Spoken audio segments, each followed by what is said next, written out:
El Partido Popular es un partido que tiene fuerza, que tiene solvencia.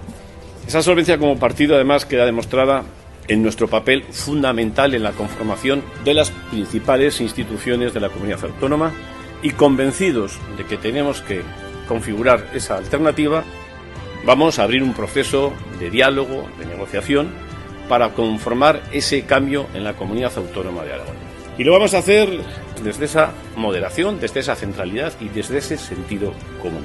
Nosotros, el conjunto de las fuerzas del centro-derecha, hemos recibido un mandato del conjunto de la sociedad aragonesa.